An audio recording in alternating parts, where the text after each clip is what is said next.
Muito bem, estamos retornando ao nosso bloco de número 2 da aula sobre aspectos importantes do Código Eleitoral e havíamos discutido no bloco anterior acerca de 2 temas. Nós tratamos sobre as mesas receptoras e falamos sobre a fiscalização das eleições, não foi? Vamos então, a partir de agora, tratar sobre a Polícia dos Trabalhos e quem compete à Polícia dos Trabalhos. Então, se você pegar o seu Código Eleitoral, no Código Eleitoral, nós temos um capítulo que versa somente sobre a polícia nos trabalhos eleitorais, que é o capítulo de número 2, a partir do artigo de número 139. Então, vamos lá? Esse capítulo 2, nós vamos estudar o capítulo 2, o capítulo 3 e o capítulo 4 e o capítulo 5, que versa sobre o encerramento da votação. Então, vamos falar um pouquinho sobre a Polícia dos Trabalhos Eleitorais. Anote aí no seu caderno, Polícia do Trabalho, Polícia nos Trabalhos Eleitorais.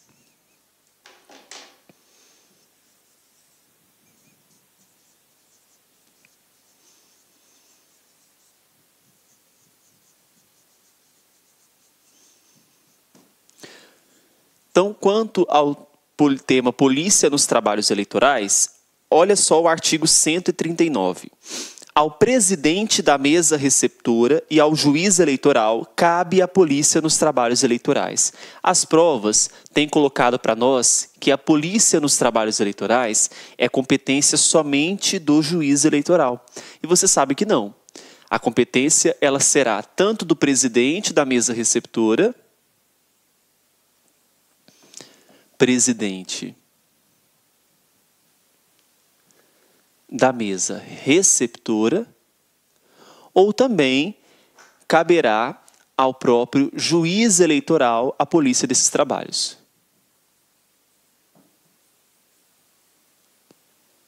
Tudo bem? Então, olha, cabe ao presidente da mesa receptora ou ao juiz eleitoral o trabalho, a polícia nos trabalhos das mesas receptoras, dos trabalhos eleitorais. Aí vem o artigo 140. Somente podem permanecer no recinto da mesa receptora os seus membros, os candidatos, um fiscal, um delegado de cada partido e, durante o tempo necessário à votação, o eleitor.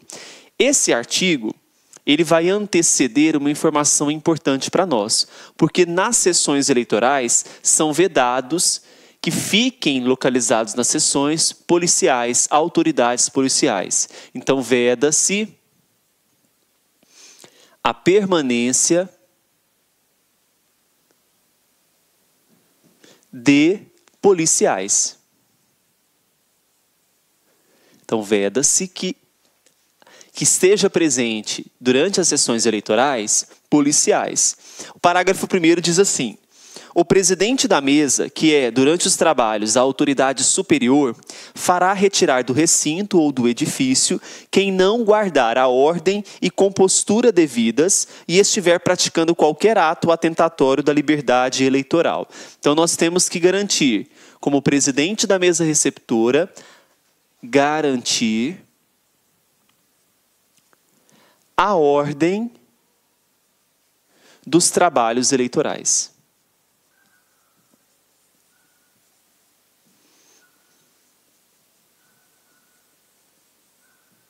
Tudo bem?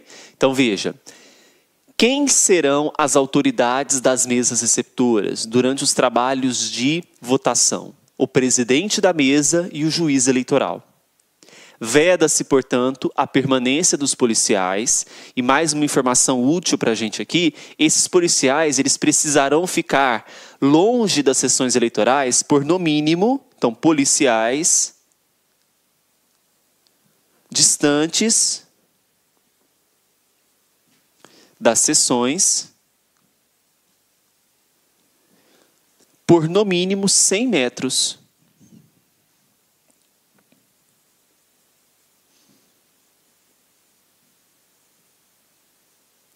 Onde que nós encontramos isso? Lá no artigo de número 141 do Código. Ele diz assim: a Força Armada conservar-se-á a 100 metros da sessão eleitoral e não poderá aproximar-se do lugar de votação ou nele penetrar sem ordem do presidente da mesa. Então, olha só.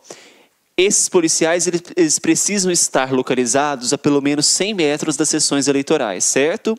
Mas eles podem adentrar nas sessões eleitorais somente com autorização. Então, poderão adentrar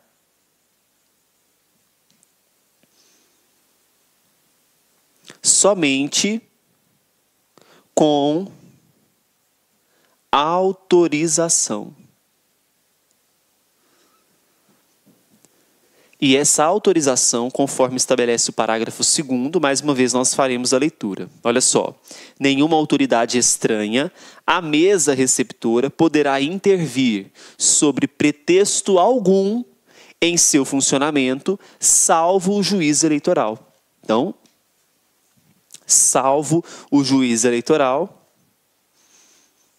coloque aqui, salvo o juiz eleitoral. Tá certo? Bem, sobre a polícia nos trabalhos eleitorais, o máximo que pode ser cobrado de vocês é isso. O presidente da mesa receptora e o juiz eleitoral são as pessoas incumbidas desses trabalhos. Veda-se a permanência de policiais. Temos que garantir a ordem dos trabalhos eleitorais.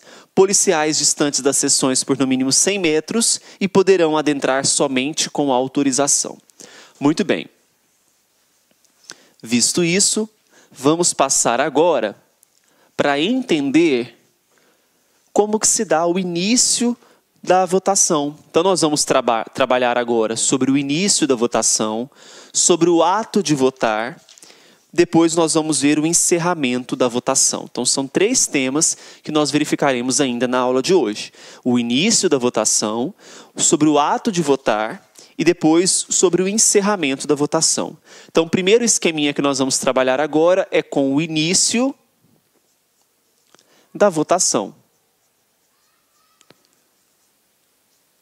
Tudo bem? Então, vamos observar aí o que temos de informações sobre o início da votação. Vamos lá para o artigo 142 do seu Código Eleitoral. O 142 diz assim: no dia marcado para a eleição, que vai ser no primeiro domingo de outubro, lembra? Primeiro turno, primeiro domingo de outubro. Se houver segundo turno, no último domingo. No dia marcado para a eleição, às 7 horas da manhã, o presidente da mesa receptora, os mesários e os secretários verificarão se no lugar designado estão em ordem o material remetido pelo juiz e a urna destinada a recolher os votos, bem como estão presentes os fiscais de partido. Então vamos colocar aqui, 7 horas. Averiguação se tudo está em ordem. Averiguação se tudo está em ordem. E isso abrange o quê? Abrange se as urnas eletrônicas estão ok, se estão presentes, se os fiscais de partido estão presentes. Ele colocou aqui, se todo o material remetido pelo juiz e a urna destinada a recolher os votos estão presentes, bem como os próprios mesários. Aí vem o artigo 143. Às 8 horas da manhã, supridas as deficiências, declarará o presidente iniciados os trabalhos de votação. Então, 8 horas da manhã, inicia-se os trabalhos de votação. Então, às 8 horas da manhã, inicia-se os trabalhos de votação. Parágrafo 1º do artigo 143. Os membros da mesa e os fiscais de partido deverão votar no correr da votação depois que tiverem votado os eleitores que já se encontravam presentes no momento da abertura dos trabalhos ou no encerramento da votação. Então, olha, a preferência para votar é dos eleitores. Preferência para votar são dos eleitores. Os mesários votam depois. Então vamos imaginar a seguinte situação. Começou os trabalhos de votação às 8 horas da manhã. Será que eles podem votar antes das 8 horas? Não podem. Cuidado que a prova pode trazer esse problema para você. Tá? Então, 8 horas da manhã, inicia-se os trabalhos. Aí começa a chegar eleitor. A preferência é que esvazie a fila dos eleitores para votar. Não tem mais nenhum eleitor para votar, tem um intervalo lá sem eleitor, o que pode acontecer? Os mesários podem efetuar as votações. Mas chegou o eleitor, dá a preferência para o eleitor, e ao longo do dia, todos esses mesários que estão presentes lá nas mesas receptoras poderão efetuar a votação. Mas lembre-se, a preferência com certeza é do eleitorado. Parágrafo 2º. Esse parágrafo 2º diz assim: observada a prioridade assegurada aos candidatos, tem preferência para votar o juiz eleitoral da zona, seus auxiliares de serviço, os eleitores de idade avançada, os enfermos e as mulheres grávidas. A preferência, veja que agora, candidato, nós não temos uma preferência para a votação. Tá? Nós temos que equipará-los a pessoas comuns. Agora nós temos uma prioridade, que na verdade nós chamamos de preferência, né, porque existe a diferença entre preferência e prioridade. Terão preferência os idosos, as mulheres grávidas, né, os que nós colocamos aqui, os enfermos, esses têm preferência na votação. Artigo 144. O recebimento dos votos começará às 8 e terminará, salvo disposto no artigo 153, às 17 horas. O que está disposto no artigo 153, que nós vamos ver daqui a pouquinho, é sobre a questão da distribuição de senhas mesmo após o encerramento da votação. Tá? Então, nós colocamos aqui que 8 horas da manhã é o início, não é? 17 horas é o encerramento da votação.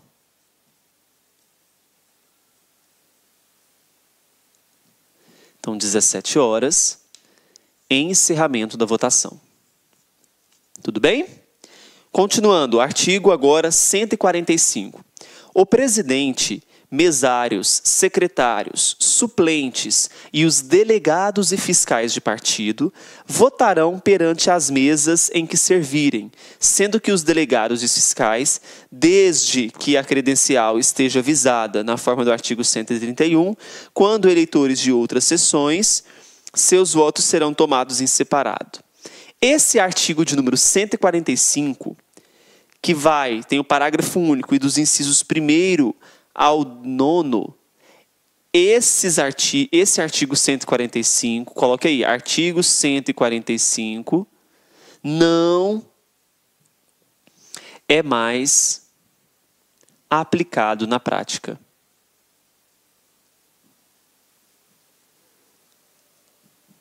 Então não se esqueça disso. O artigo 145, ele não é mais aplicado na prática. Então, não cairá mais na sua prova. O que acontece hoje é que somente poderão votar os eleitores que estejam com os nomes nas folhas de votação. Então, se você vai a uma sessão eleitoral, o seu nome não consta em folha de votação, você não pode votar. Tá? Então, esse artigo de número 145, ele trazia várias hipóteses em que poderiam votar mesmo sendo fora da respectiva sessão. Mas esse artigo 145, ele foi revogado. Ele não mais existe no nosso ordenamento jurídico eleitoral. Tudo bem? Então, sobre o início da votação, o que vocês precisam saber é basicamente isso. 7 horas da manhã, eu tenho uma averiguação de tudo, se tudo está ok, se tudo está em ordem. Às 8 horas da manhã, inicia-se, portanto, os trabalhos de votação. Preferência para votar os eleitores, os mesários votam depois. 17 horas, encerramento da votação. E esse artigo 145, ele não é mais aplicado na prática. Visto, então, o início da votação, vamos passar agora para o capítulo que versa sobre os atos de votar, que é o capítulo 4, a partir do artigo 146 até o artigo 152, trabalha conosco sobre o atos de votar. Tudo bem? Então vamos para a leitura do artigo 146. Observar-se-á na votação o seguinte, inciso 1º. O eleitor receberá, ao apresentar-se na sessão e antes de penetrar o recinto da mesa, uma senha numerada que o secretário rubricará no momento depois de verificar pela relação dos eleitores da sessão que o seu nome consta da respectiva pasta. Na prática não acontece isso não, tá? As senhas, na prática, elas são entregues somente após o encerramento da votação aos eleitores que ainda constam na fila. Mas, para título de prova, você lembre-se, chegou na sessão para votar, você recebe uma senha. Isso de acordo com o Código Eleitoral. Admitido, aí vem o segundo. No verso da senha, o secretário anotará o número de ordem da folha individual da pasta, número esse que constará da relação enviada pelo cartório à mesa receptora. 3. Só para deixar claro para vocês, esse artigo 146 quase não cai em prova. 3. Admitido a penetrar no recinto da mesa, segundo a ordem numérica das senhas, o eleitor apresentará ao presidente o seu título, o qual poderá ser examinado por fiscal ou delegado de partido, entregando no mesmo ato a senha. 4. Pelo número anotado no verso da senha, o presidente ou mesário localizará a folha individual de votação, que será confrontada com o título e poderá também ser examinada por fiscal ou delegado de partido. Depois nós temos o procedimento 5º. Achando-se em ordem o título e a folha individual, e não havendo dúvida sobre a identidade do eleitor, o presidente da mesa o convidará a lançar sua assinatura no verso da folha individual de votação. Em seguida, entregar-lhe-á a cédula única rubricada. Por que eu não vou continuar fazendo a leitura desses incisos? Primeiro, porque hoje nós temos uma substituição do que nós chamamos de cédulas pelas urnas eletrônicas. Então, ele não mais recebe uma urna eletrônica, não recebe uma cédula para votar. Então, ele se dirige a uma urna eletrônica. Portanto, está inaplicado esses dispositivos do artigo 146. Olha o artigo 147. O presidente da mesa dispensará especial atenção à identidade de cada eleitor admitido a votar. Existindo dúvida a respeito, deverá exigir-lhe a exibição da respectiva carteira e, na falta desta, interrogá-lo sobre os dados constantes do título ou da folha individual de votação. Sobre o ato de votar, o que é importante nós gravarmos? As alterações que nós tivemos recentemente. Primeiro, para votar, quais são os documentos necessários? Então, documentos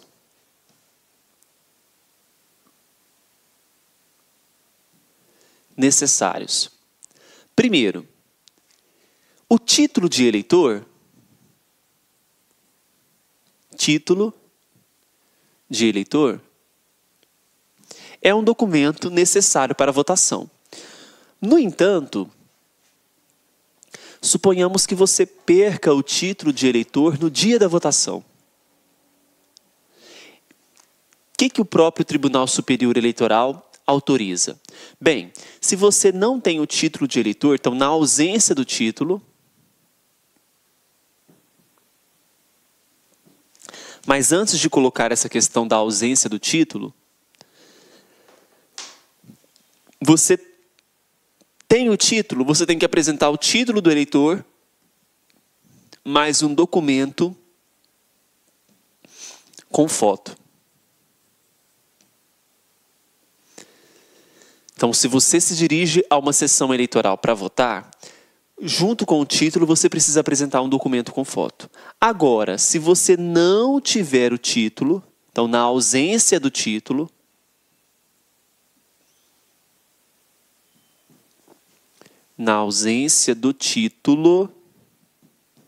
basta um documento com foto. Então, permite-se hoje que o eleitor apresente um documento com foto, basta um documento com foto, para que possa exercer, portanto, esse direito. Então, olha, quais são os documentos necessários? Título do eleitor, mais um documento com foto. Na ausência do título, basta que seja apresentado um documento com foto. Tudo bem? Não se esqueçam disso. Olha só. O artigo 150, ele é importante para o nosso conteúdo, porque ele fala sobre a questão do eleitor cego. Olha só o que diz o artigo 150. O eleitor cego poderá, inciso 1º, assinar a folha individual de votação em letras do alfabeto comum ou do sistema Braille. 2. Assinalar a cédula oficial utilizando também qualquer sistema. 3. Usar qualquer elemento mecânico que trouxer consigo ou que lhe for fornecido pela mesa e que este lhe possibilite o exercício do direito de voto. Artigo 152. Poderão ser utilizadas máquinas de votar a critério e mediante regulamentação do Tribunal Superior Eleitoral. O que tem acontecido atualmente é que a própria Justiça Eleitoral tem fornecido meios para que esses portadores de necessidades especiais possam exercer o direito de voto. Tá? Então, esse dispositivo quase não cairá na sua prova. Falado então sobre o ato de votar, vamos falar um pouquinho agora sobre o encerramento da votação. Então, coloque aí, encerramento da votação.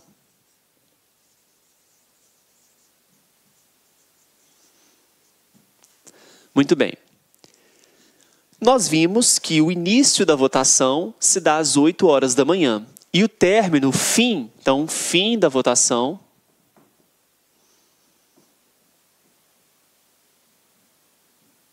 fim da votação, 17 horas.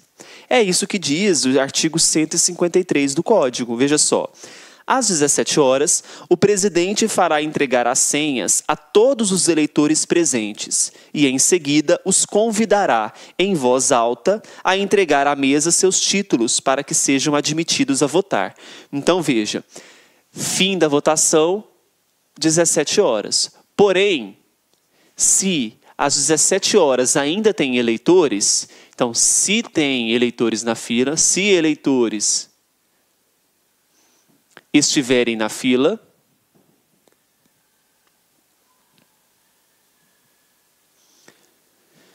serão distribuídas o quê? Senhas. Serão distribuídas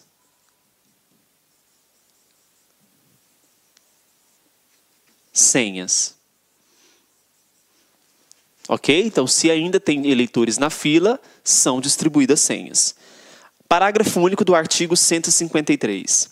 A votação ela continuará na ordem numérica das senhas e o título será devolvido ao eleitor logo que se tenha votado. Artigo 154.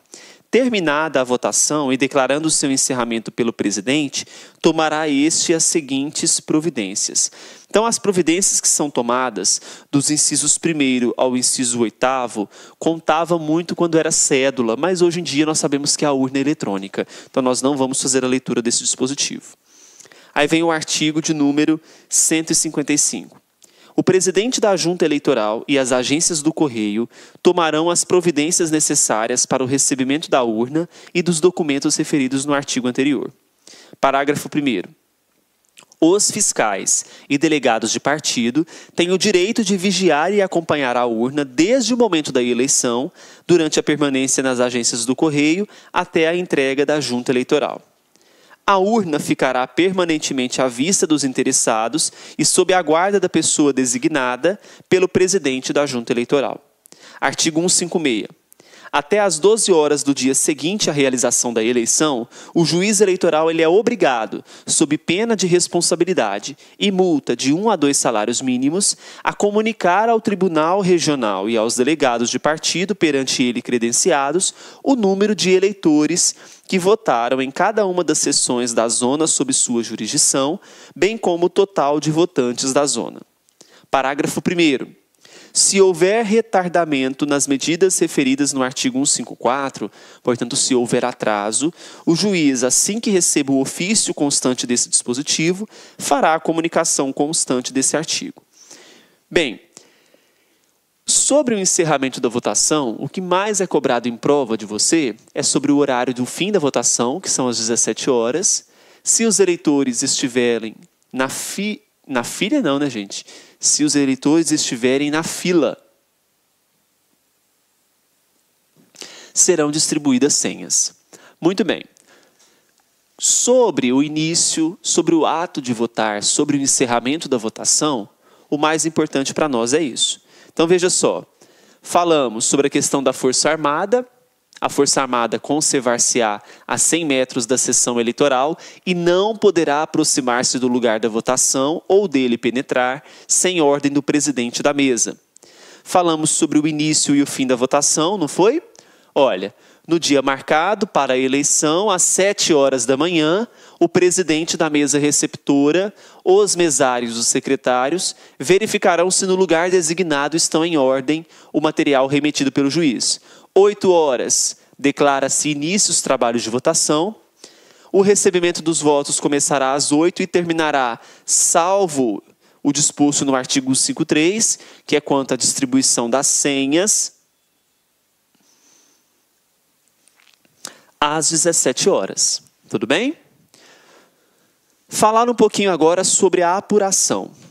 A quem cabe a apuração dos votos? Olha só.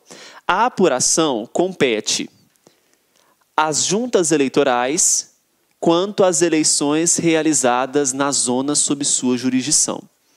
Então, junta apura as eleições que nós chamamos de eleições municipais. Quais são os cargos que são envolvidos nas eleições municipais mesmo? Nós temos o cargo de prefeito, vice-prefeito e vereador, não é? Muito bem. Além disso, cabe a apuração aos tribunais regionais eleitorais referente às eleições para governador, vice-governador, senador, deputado federal e estadual, de acordo com os resultados parciais enviados pelas juntas eleitorais. Vamos entender isso daqui para ver como que realmente funciona? Então, olha só, pessoal. Eu quero fazer o seguinte.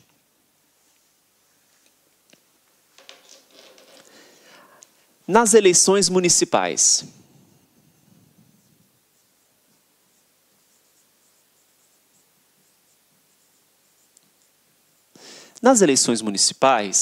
qual que é o órgão responsável pela apuração e pela diplomação dos eleitos aos cargos municipais? Quais são eles os cargos? Prefeito,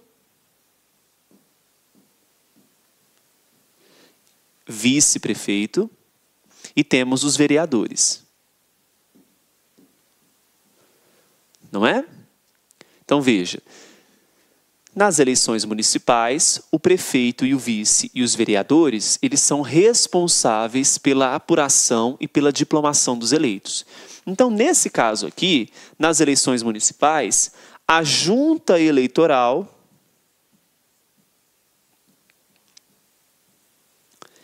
ela é responsável pela apuração e pela diplomação.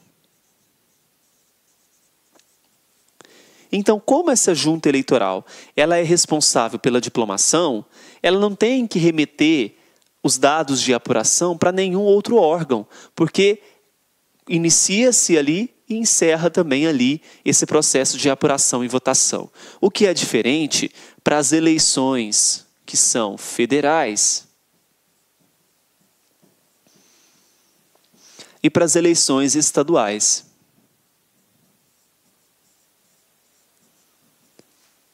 Porque nesse caso, o que acontece? Os votos são dados nas sessões eleitorais localizadas lá nos municípios. Então, se eu estou votando para os cargos, e eu coloquei aqui os cargos, quando a gente fala de apuração, o inciso 2º do artigo 158, ele diz o seguinte: aos tribunais regionais, a referente às eleições para governador e vice, então, olha, governador, vice-governador, aí ele continua, deputados federais e estaduais,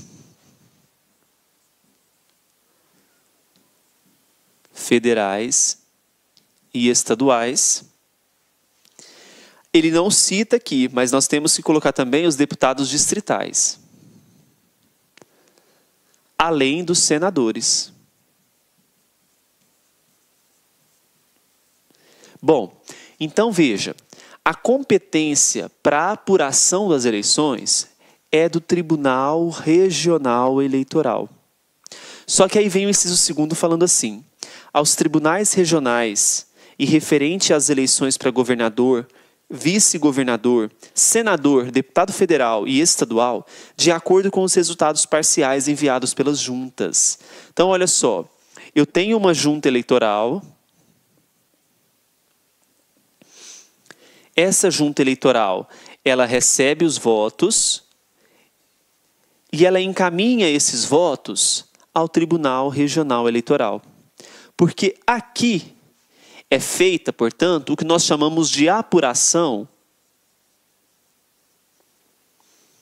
parcial. Enquanto que o Tribunal Regional Eleitoral, ele é responsável pela chamada apuração final.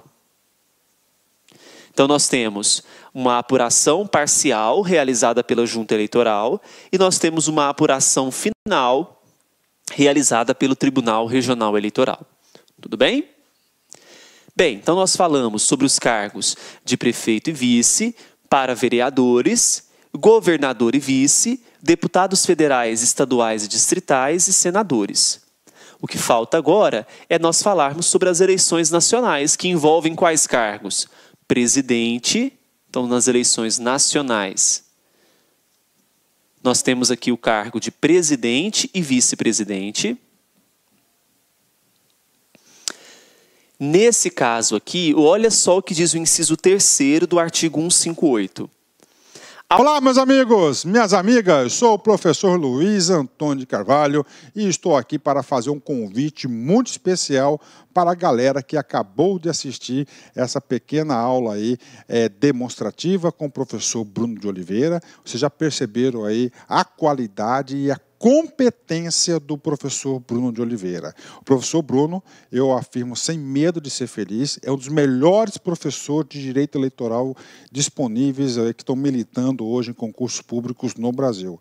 E atenção, nós aqui do Lá Concursos, nós separamos uma isolada com o professor Bruno de Oliveira.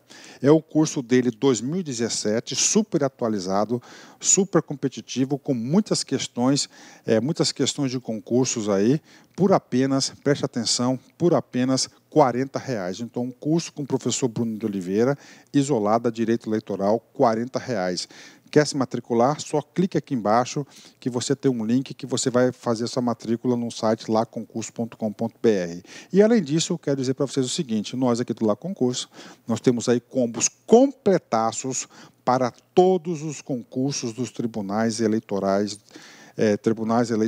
aí, TREs do Brasil. Então, nós temos combos completados, com português, matemática, direito administrativo, constitucional, administração pública, regimento interno, noções de sustentabilidade e assim por diante. E os nossos preços são preços super competitivos, são preços populares com extrema qualidade. Isso você só encontra aqui no Lá Concurso. Bacana? Ah, já ia esquecendo.